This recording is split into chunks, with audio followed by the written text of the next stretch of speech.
Good morning, buenos dias. Welcome everyone to our first symposium session of the day, the Latina Empower Her, Success Stories from the Top of Corporate America. Want to invite you to this discussion. We have ladies from London, Puerto Rico, Washington, D.C., Brooklyn, and Houston. Good morning again. I'm Marianne Gomez Orta with the Congressional Hispanic Leadership Institute, and I have the privilege of serving as the ASED Board Chair. I'd like to start by thanking Bank of America for sponsoring this session and for being our official Latina champion sponsor. I'd like to welcome now Liz Romero, Bank of America's Small Business Executive, to make remarks on behalf of Bank of America. Bienvenida, Liz. Muchas gracias y buenos días. Mi nombre es Elizabath Romero. Soy con Banco de America. Banco de America and I are honored to participate in this wonderful event. Bank of America is a huge supporter for the Hispanic Latino teammates, clients, and communities. I'm excited to share with you what we're doing. We're committed in investing in our Hispanic Latino community by being a great place to work for our employees and supporting our clients by being proactive in our neighborhoods where we live and where we work. As we drive responsible growth, it is critical that we reflect the diverse clients that we serve, including 10 million Hispanic Latino consumer clients and 1 million small business owners. And we use our role in societies to address barriers that exist in certain communities. In support of our work to drive racial equality and advance economic opportunity, Hispanic Heritage Month gives us an opportunity to reaffirm our commitment to this growing segment of population by sharing many ways we invest in our Hispanic Latino employees, clients, and communities. We've created a $1 billion four-year initiative to help drive economic opportunity, healthcare initiatives with a particular focus on helping create opportunity for people in communities of color. This follows the $100 billion in philanthropic grants we committed in response to coronavirus. In addition to our annual $250 billion in philanthropic, the additional $250 billion in capital to assist with lending to smallest and owned businesses. I'd like to share some of our key commitments to our Hispanic Latino teammates, clients, and communities. Let's start with our teammates first. Over 16,000 members of Hispanic Latino organizations for leadership and advancement, HOLA, Employee Network promotes inclusion and professional development to Hispanic Latinos. Over 200 plus highly engaged Hispanic Latino leaders from our Hispanic Latino Executive Council focus on retaining, developing, promoting Hispanic Latino talent. Our Hispanic Latino employees have the opportunity to engage in highly reputable organizations such as Alpha and HACR that promote additional development opportunities for them. Now, let me share how we support our clients. As mentioned before, we serve 9.5 million Hispanic Latino individuals and over 1 million business owners through our client-facing teams that understand the needs of our clients by speaking the language that they prefer.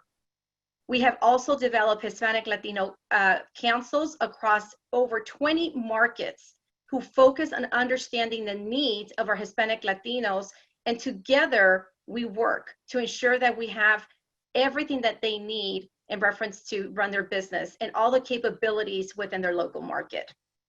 Whether it's a basic financial need to know for a first-time buyer that they might need some education on, or insights about Hispanic Latino wealth in America, we offer a wide range of resources to support the broad and diverse needs of the growing segment. Let me tell you what we're doing in our communities as well too. We committed to over 100 million in philanthropic to meet the critical needs caused by the coronavirus. In addition to the $250 million of philanthropic we provided each year, including the support to many organizations that support the Hispanic Latino community. Our most recent announced $1 billion for a four-year initiative to increase our commitment to Hispanic, Latino, and Black communities, with a special focus on entrepreneurship, career skill development, and affordable housing, and health services as well too. This truly represents our passion and our commitment to our teammates, our clients, and our communities. Thank you for the time. And now let's go ahead and take a moment and watch this video.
Thank you again, Liz and Bank of America.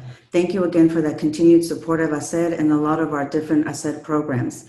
And now let's get the conversation going. I'd like to introduce all of you to Natividad Hawkins, Global Human Resources Leader for W.L. Gore and Associates, to get us Latinas going. Welcome, Natividad. Thank you, Marianne. Thank you so much.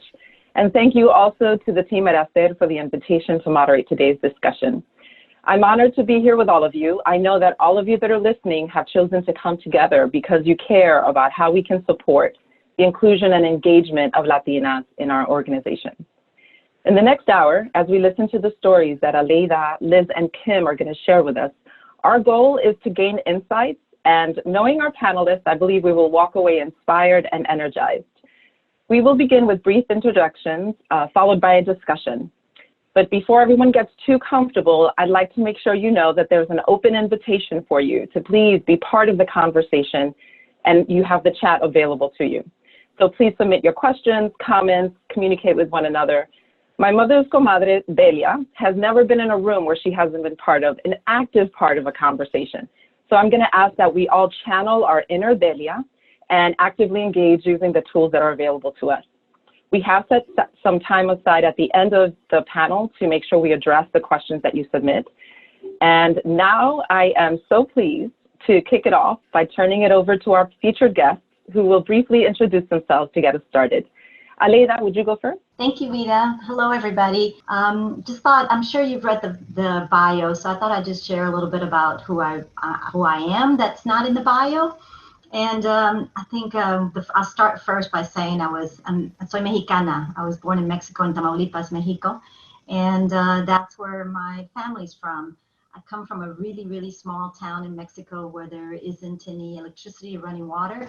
The school there only went to 5th grade, so my dad and my mom decided that they wanted something more for us, so we came to the U.S. and went on to Texas A&M University, and I'm an engineer. I'm a chemical engineer. I've been with BP for 29 years, so it's been a long career.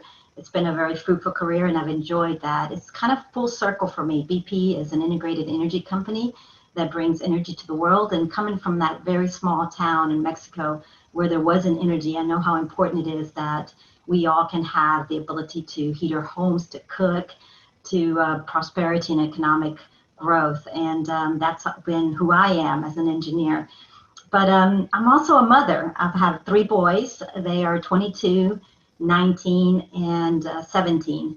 And I love to talk about family, because that's primary, most important thing to me. And my boys, and I'm married 25 years with a husband who's in banking. So it's great to hear the story of Bank of America, and thank you for sponsoring this. But we're a dual career family, 25 years married with 3 boys, and we also love dogs, which you might see my lab right down there come on camera every once in a while. So thank you for having me, Vida, and I'm really looking forward to the conversation today. Thank you so much, Aleida. Mary, I want to just maybe go over to Liz, and then we'll close out with a brief intro from Kim. Again, buenos días. Mi nombre es Elizabath Romero y me siento tan orgullosa de ser una latina mexicana. Nací en Zacatecas, Mexico. I'm a proud wife, married for 24 years, and I married my high school sweetheart. Not only am I a proud wife, but I'm a very proud mother of 3 kids. My daughter, who's 23 years old, graduating college. I heard one of my teammates here talking about graduated from A&M. My daughter is an Aggie as well, too, and our family's an Aggie as well, so she'll be graduating from A&M. My son, who's 21, and my little munchkin, who's 7 years old, that brings so much joy to our family. As you guys heard, I'm with Bank of America, but a little bit more about me from a career standpoint. I've been with Bank of America for 27 years. I started my career as a teller in Los Angeles, California. Currently today, I reside in Houston, Texas. When I first started with Bank of America 27 years ago, I walked into the bank with my father, and my father was going to open a savings and a checking account for me to pretty much get me ready to start my journey into college. Never did I think that the bank that I walked in to really start my accounts, it was the bank that was going to go ahead and provide me with my career future. And the manager there gave me the opportunity to really start and be a teller, and I started. And next thing you know, I'm actually climbing up the ladder. I finished my school. I could have gone so many different directions, but the company was so good to me that I decided to stay with the organization. Currently today, I'm a small business enterprise executive. I oversee multiple lines of businesses across the United States. I'm also very involved in different activities. I like to promote awareness and support others, whether it's from a career advancement or other initiatives. I have so many different proud moments within my career, but one of the proud moments I would love to share with all of you, and this is actually just recently, it happened early this year before we actually got hit with the coronavirus. I flew to Washington, D.C., and I took my daughter, Brianna, with me. And the reason I flew to Washington, D.C. was to accept the Latina Style 50 Award. And as a Latina, you know, for me, that was a very proud moment, not only for myself, it really showed a lot of accomplishments in my career, but also it was an award that I shared with my family, because I would not be where I'm at today if it was not because of all the support my family provided me. As a Latina, it's important for me to be successful at work, as well as dedicating time with my beautiful family. Thank you. Thank you so much. Okay, over to you, Kim. Would you please introduce yourself? Good morning, everyone, and thank you so much, Marianne and Acer. Thank you, Natividad, Vida, for being our moderator, and Liz for sponsoring this event. I am the daughter of 2 very poor Puerto Ricans from the South Bronx. My dad, at 16 years old, forged a birth certificate so that he could join the Marine Corps. And he never graduated from high school, but he did learn a trade in the Marine Corps, photography, which served him well later in life. My mom was blessed as the only child of 2 adoring parents, so she was able to go to college and become a teacher. They were married when they were 20. My dad, after the Marine Corps, worked as a messenger boy in a film company, but he used to stay after hours and come in on weekends to learn the trade. And his Jewish bosses would see him do this. So a few years later, when he had scraped together some money to start a business and he left the company, they called him up and asked if they could be investors in his company. So they invested in his company, and in a matter of 20 years, my dad and mom went from living in a tenement in the South Bronx to a 14-room duplex apartment on Park Avenue and 74th Street. And if there was anything that my brother and I saw growing up, it was the fact that, number one, we had to give back, At that time, you could count probably on your two hands, y te sobraban dedos, how many Hispanics had made it. And number two, the fact that education, education, education was the mantra of my family. My father was one of the founding board members of Aspira, and my mom founded the Hispanic chapter of the League of Women Voters because she wanted to get Hispanic women out to vote. They weren't voting. And she was also the first Hispanic board member of the Girl Scouts, and she was the one who pushed to get all of the Girl Scout materials translated to Spanish, because a lot of mothers didn't know that Niñas Escuchas and Girl Scouts were the same thing, so they didn't let their daughters join Girl Scouts. Our home was bicultural, bilingual, and I was always pushed to study, study, study. I went to Princeton in 1975, so I'm probably a little bit older than most people on this panel. And in fact, I was there. I was there at the same time that Sonia Sotomayor was there. And then I went right after Princeton to Harvard Business School, got my MBA, and started working as a consultant to the U.S. Department of State, the Agency for International Development, and I worked in Latin America and the Caribbean. On a business trip to Washington, I met my future husband, Juan Woodruff, who is a Peruvian banker who grew up in Peru, Colombia, and Mexico. And we've been married now for 36 years. We have a son and a daughter who both live and work in Boston. And we brought them up. We chose to bring them up in Puerto Rico because we wanted them to be fully bilingual, not just speak Spanish, but also be able to write it, read it, have read the literature, understand well the culture. Juan and I, my husband Juan and I lived for many years out of a suitcase, traveling on behalf of the U.S. Department of State. And then finally, my dad, who at that time had started a media business, asked us to join his media business.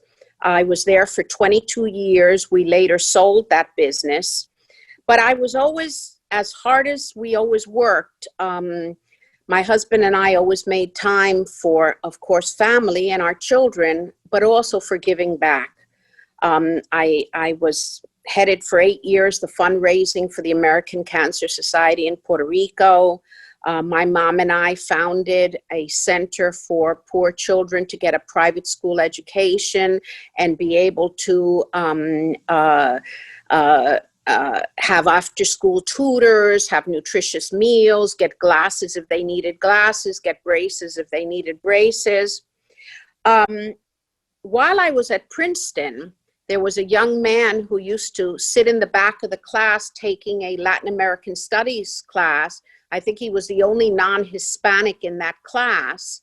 And we never knew who he was. He was blonde and blue-eyed. And it turned out that he was Bill Ford, the great-grandson of Henry Ford. And he and I used to get into debates sometimes in that class.